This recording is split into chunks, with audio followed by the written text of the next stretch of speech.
दोस्तों आप सभी लोगों का मेरे यूट्यूब चैनल पे स्वागत है। दोस्तों आज का वीडियो हम मेटेलिक बॉन्ड के बारे में डिस्कस करेंगे। तो दोस्तों आज का वीडियो को शुरू करते हैं। दोस्तों जो मेटल होते हैं तो उनकी कुछ क्वालिटी होती है। तो दोस्तों मेटल की वो क्वालिटी होती है high electrical and thermal conductivity, high melting and boiling point, metallic lustre, malleability, ductility and high elasticity.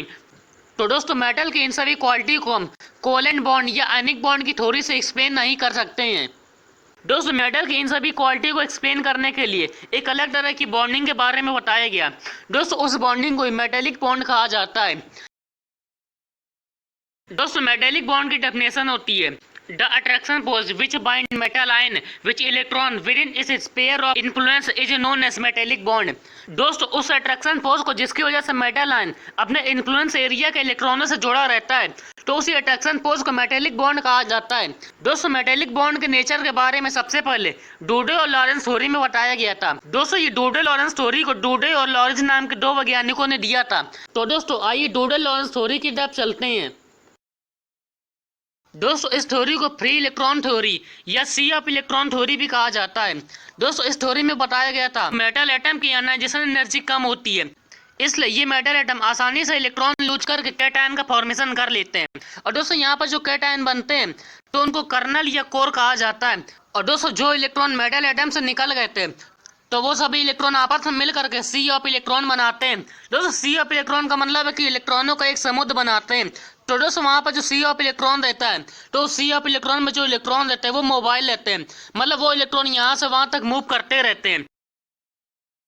तो दोस्तों उसी सी ऑफ इलेक्ट्रॉन में जो मेटल आयन थे मतलब जिनको कर्नल्स कहा जा रहा था तो वो कर्नल सी ऑफ इलेक्ट्रॉन में डूबे रहते हैं। तो इसका मतलब है कि वहाँ पर जो कर्नल रहता है वो बहुत से इलेक्ट्रॉनों से घिरा रहता है। तो इसका मतलब है कि उनके बीच में अट्रैक्शन फोर्स भी लगेगा। तो दोस्तों इस तरह से वहाँ पर मेटल आयन मतलब वहाँ पर कर्नल और उसके इन्फ्लुएंस एरिया के इलेक्ट्रॉनों के बीच में जो अट्रैक्शन फोर्स लगेगा तो उसी अट्रैक्शन फोर्स को मेटेलिक बॉन्ड कहा जाता है। दोस्तों इस तरह से तो मेटेलिक बॉन्ड के बारे में हो गया।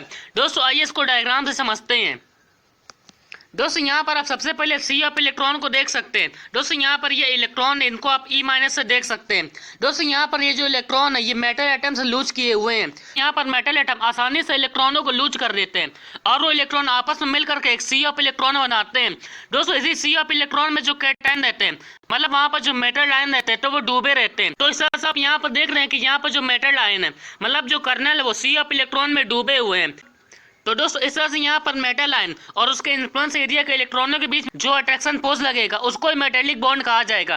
दोस्तों जैसे मान लें यहाँ पर ये कर्नल है और इसके इन्फ्लुएंस एरिया ये सब इलेक्ट्रॉन है तो यहाँ पर इस कर्नल और इसके इन्फ्लुएंस एरिया के इलेक्ट्रॉनों के बीच में जो अट्रैक्शन फोर्स लगेगा उसको ही मेटेलिक बॉन्ड कहा जाएगा।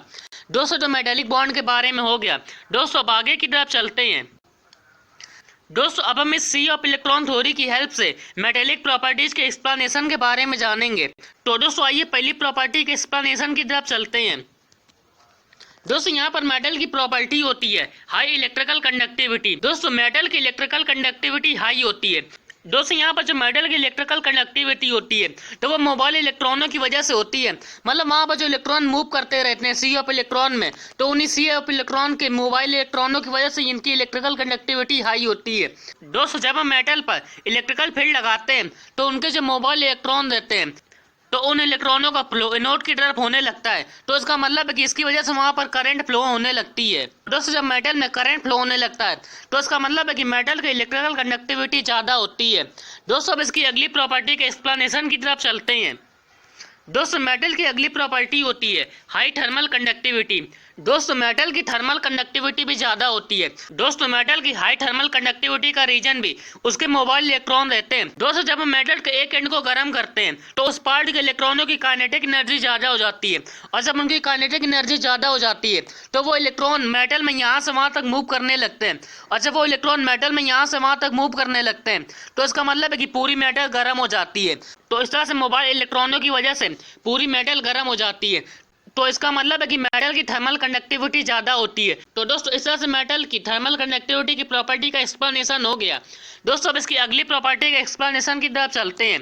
दोस्तों मेटल की अगली प्रॉपर्टी होती है high melting and boiling point. दोस्तों मेटल का मेल्टिंग और बॉइलिंग पॉइंट ज़्यादा होता है। दोस्त जैसा कि हमने सी ऑफ इलेक्ट्रॉन थ्योरी में देखा था कि वहाँ पर जो कर्नल था वो अपने इन्फ्लुएंस एरिया के बहुत से इलेक्ट्रॉनों से जुड़ा था तो वहां पर कर्नल और उन इलेक्ट्रॉनों के बीच में जो अट्रैक्शन फोर्स लग रहा था उसको ही मेटेलिक बॉन्ड कहा जाता था।